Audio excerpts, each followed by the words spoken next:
ইসলামী এনজিওগুলোকে সামাজিক ব্যবসায় যুক্ত হওয়ার আহ্বান প্রধান উপদেষ্টার। সারা বিশ্বের তরুণদের সামাজিক ব্যবসায় যুক্ত হয়ে উদ্যোক্তা হতে উৎসাহ দেয়া হচ্ছে বলে তিনি উল্লেখ করেন।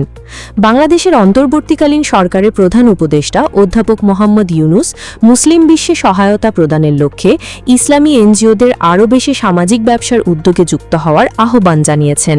রবিবার ঢাকায় রাষ্ট্রীয় অতিথি ভবন যমুনায় বিভিন্ন মুসলিম দেশের এনজিওদের একটি প্রতিনিধি দল প্রধান উপদেষ্টার সাথে সাক্ষাৎ করতে গেলে তিনি এই আহ্বান জানান। প্রধান উপদেষ্টা বলেন, আমাদের বিশ্বে আমরা নারীদের স্বাস্থ্যসেবাকে গুরুত্ব দেই। যদি আপনি গরিব হন তাহলে আপনার স্বাস্থ্যসেবা নিয়ে সমস্যা থাকবে।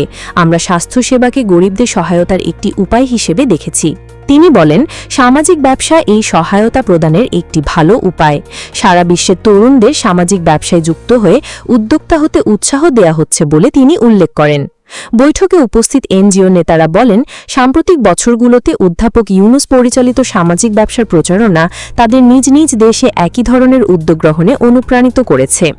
সাক্ষাৎকালে বিদেশি প্রতিনিধিদের মধ্যে উপস্থিত ছিলেন তুরস্ক থেকে ইসলামী বিশ্বের এনজিওর ইউনিয়নের মহাসচিব আয়ুব আকবাল, টার্কিশ আমেরিকান অ্যাসোসিয়েশনের প্রতিনিধি মোহাম্মদ হুসেইন আক্তা, মালয়েশিয়া থেকে পারসাতুন ওয়াদা পেনসাদ দাসান উম্মা এবং ইউএনআইডব্লিউর deputy secretary general Fawaz bin Hasbullah, Pakistan থেকে আল খিদমত ফাউন্ডেশনের সভাপতি এবং ইউএনআইডব্লিউর deputy secretary general Mohammad Abdus Shakoor এবং ইন্দোনেশিয়া থেকে ইউএনআইডব্লিউর অডিটিং বোর্ড সদস্য ড সালামুন বাসুরি।